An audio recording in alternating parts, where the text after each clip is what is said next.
Woho, welcome back again with Mimin di channel Anime Viral. Fans One Punch Man silahkan merapat, karena di video kali ini kita akan membahas lanjutan cerita One Punch Man setelah berakhirnya season 2. Lebih tepatnya kita akan mereview manga One Punch Man chapter 90 versi Read OPM atau versi mangaku. Buat kalian yang belum lihat review chapter 89 bisa klik link di pojok kanan atas video ini ya. Dan buat kamu yang cuma ngikutin animenya atau tidak mau kena spoiler, Mimin sarankan mending stop videonya aja dari sekarang. Nah, di chapter 90 ini petualangan Garo kembali berlanjut. Setelah selamat dari kematian, dia kembali ke markas asosiasi monster untuk menyelamatkan Tareo. Di sisi lain, para pahlawan telah berkumpul di markas asosiasi pahlawan dan membuat strategi dalam misi penyelamatan ke markas asosiasi monster. Penasaran bagaimana detail ceritanya? Mari kita bahas. Di awal cerita, kita diperlihatkan kondisi kota Z yang sangat sepi pada malam hari dan tidak ada satupun penduduk yang terlihat. Di situ ada Garo yang kembali ke kota Z dan dia masuk ke area terlarang. Garo memasuki sebuah ruko yang di dalamnya ada lubang menuju bawah tanah tempat markas asosiasi monster berada. Dengan sensor telekinesisnya, Gyoro merasakan ada seseorang yang baru menyusup masuk ke area markas asosiasi monster. Tapi dia belum tahu kalau yang masuk itu adalah Garo. Di dalam benaknya, Gyoro bertanya-tanya, apakah penyusup itu adalah monster yang ingin bergabung dengan asosiasi monster atau seseorang dari asosiasi pahlawan? Mengingat sekarang ini adalah detik-detik pertempuran besar akan segera terjadi. Setelah itu, Gyoro menyuruh beberapa monster tingkat bencana harimau untuk mengajak penyusup tersebut. Lalu malam telah menghilang, berganti pagi dengan sinar mataharinya yang begitu terang. Kali ini diperlihatkan apartemen Saitama. Di sana ada Saitama yang sedang berusaha membangunkan King yang kemarin malam pingsan saat berebut nabe dan malah bablas tertidur. Setelah Saitama membangunkan cukup lama, akhirnya King terbangun juga. Dia tidak ingat apa yang telah terjadi, kenapa bajunya jadi kotor, dan bertanya kepada si botak, di mana orang-orang lain yang kemarin malam ikut kumpul makan bareng. Saitama bercerita kalau dia mengusir mereka semua setelah selesai makan malam. Singkat cerita, akhirnya King keluar dari apartemen milik Saitama dan berjalan pulang. Saat King berjalan menyusuri ruko-ruko yang berada di kota Z, dia bertanya-tanya dalam hati. Katanya di kota Z banyak monster bermunculan. Tapi selama ini dia lalu lalang di kota Z sama sekali tidak pernah bertemu dengan monster satupun. King menduga mungkin saja para monster itu kabur karena ada Saitama yang tinggal di kota Z. Atau mungkin jangan-jangan para monster itu bersarang di bawah tanah. Lalu King melanjutkan perjalanan pulang. Sesampainya di depan apartemennya, King terkejut. Ada dua staf dari asosiasi pahlawan yang menunggunya. Para staf itu mencari King karena mereka tidak bisa menghubunginya sejak kemarin malam. King menjawab kalau habis dari kota Z dan alat komunikasinya juga rusak saat pertempurannya melawan Mukade Choro kemarin. Mendengar cerita tersebut, para staf itu langsung melihat pakaian King yang juga kotor. Mereka menduga kalau kotornya pakaian King disebabkan oleh cipratan darah dan daging monster yang King hadapi. Lalu mereka malah memuji King karena kemarin telah berani sendirian melakukan pertempuran hebat. Padahal baju King yang kotor itu disebabkan karena rebutan lauk saat makan malam di apartemen Saitama. Setelah itu kedua staf tersebut meminta dan mengajak King untuk datang ke markas asosiasi pahlawan, karena dia akan dimasukkan ke dalam misi penyerangan ke markas asosiasi monster. Lalu scene berpindah ke markas asosiasi pahlawan.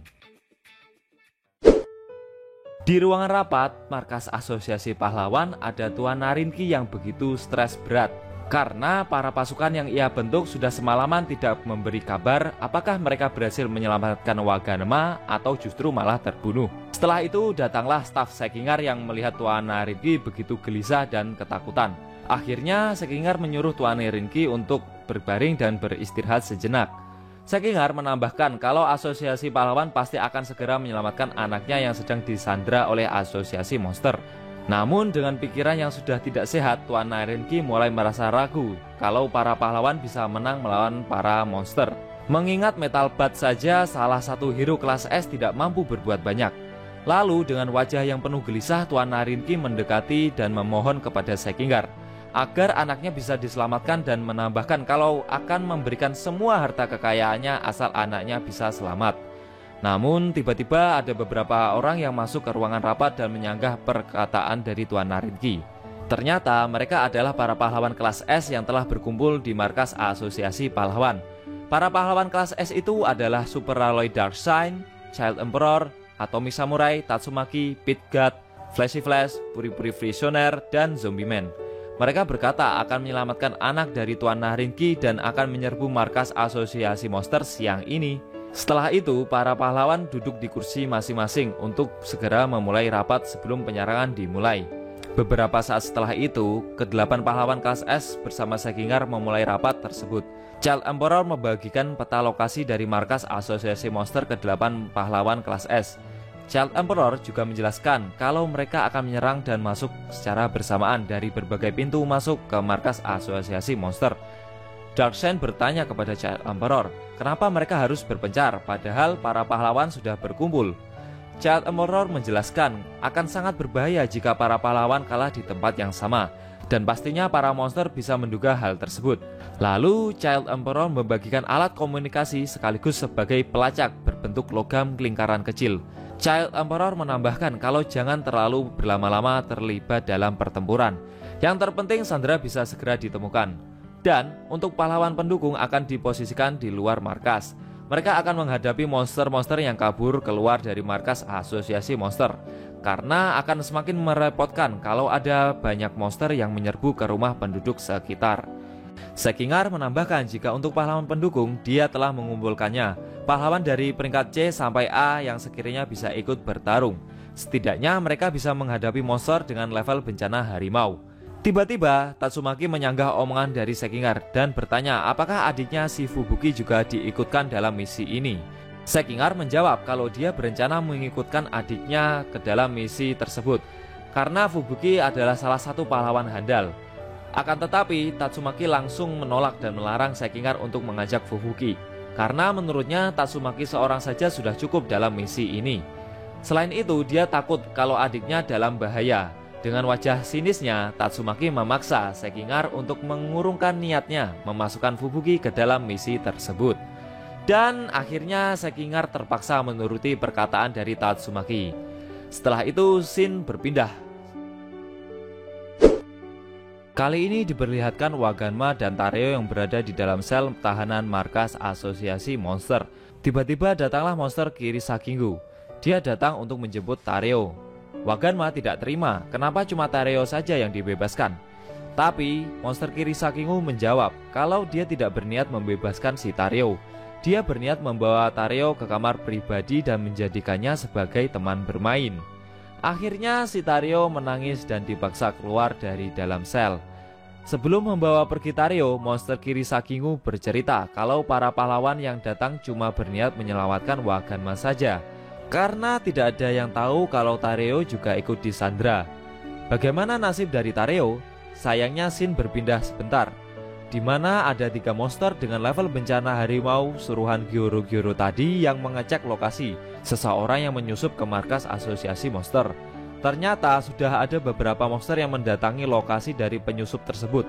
Namun tidak ada satupun dari para monster yang kembali dengan selamat. Saat ketiga monster yang memberikan bantuan telah sampai di lokasi tersebut, yang mereka lihat adalah beberapa monster yang telah mati dengan keadaan yang sangat mengenaskan.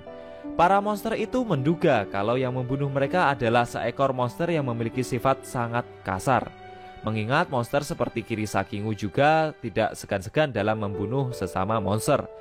Akhirnya ketiga monster itu melanjutkan patroli menyusuri lorong markas Asosiasi Monster. Lalu Shin kembali lagi ke monster Kirisakingu dan Tareo.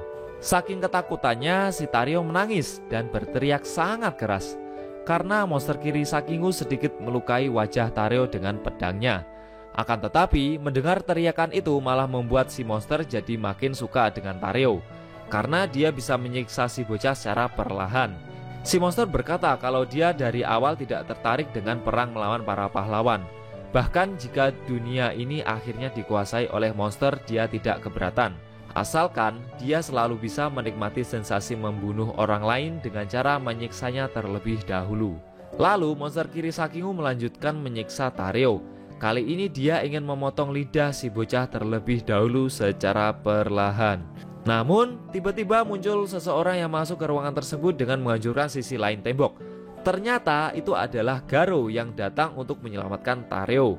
Melihat ada seorang penyusup, monster Kirisakigu dengan sigap langsung menebas Garo. Sring! Akan tetapi, Garo malah menahan pedang si monster dengan satu tangan saja dan malah mematahkan pedang dari monster Kirisakigu. Lalu dengan ilmu bela dirinya, Garo menghancurkan kepala dan tubuh si monster dengan cepat. Jrot! Cas! Setelah mengalahkan si monster, Garo mengajak Tareo untuk segera keluar dari markas asosiasi monster. Karena jika tertangkap lagi, maka bisa dipastikan kematian akan menghampirinya.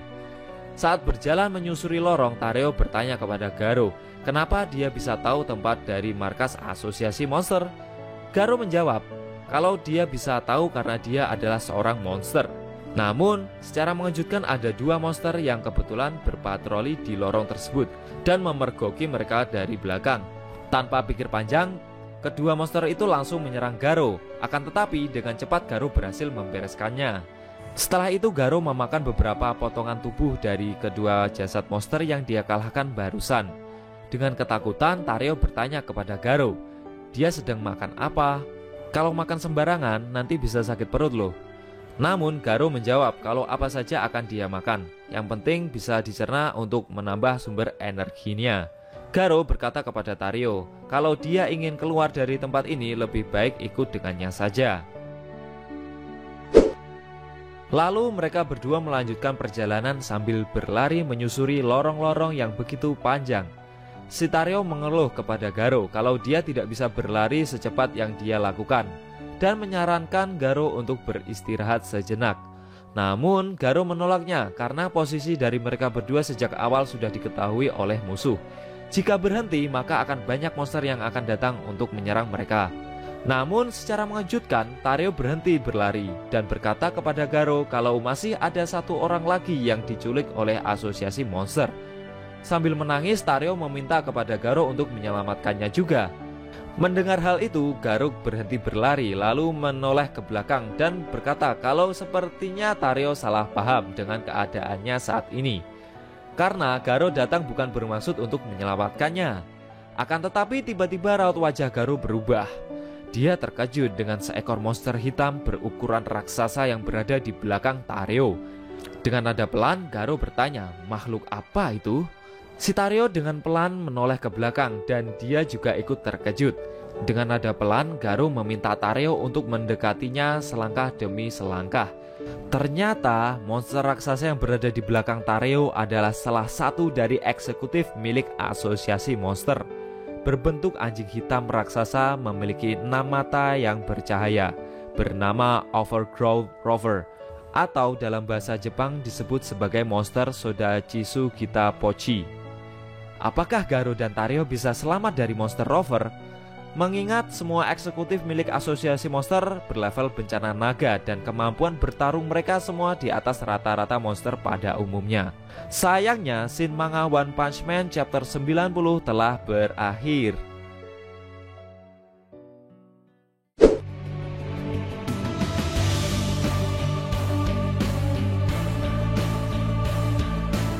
Oke guys, itu tadi review manga One Punch Man chapter 90 yang ending scene-nya memperlihatkan Garo dan Tareo yang berlari keluar dari markas asosiasi monster. Namun dalam perjalanannya mereka berdua bertemu dengan monster Overgrowth Rover. Bagaimana menurut kamu? Jangan lupa tinggalkan komentar kalian ya. Selain itu tekan like kalau suka sama video ini dan dislike kalau nggak suka. Kalau pengen share ke teman-teman kalian juga boleh banget, biar channel ini makin ramai dan makin dikenal banyak orang. Buat kamu yang mau ngasih kritik dan saran juga silahkan, supaya channel ini juga makin berkembang. Jika ada kata-kata dari Mimin yang kurang pas, Mimin mohon maaf. Sampai bertemu di video review manga One Punch Man selanjutnya, and see you next time.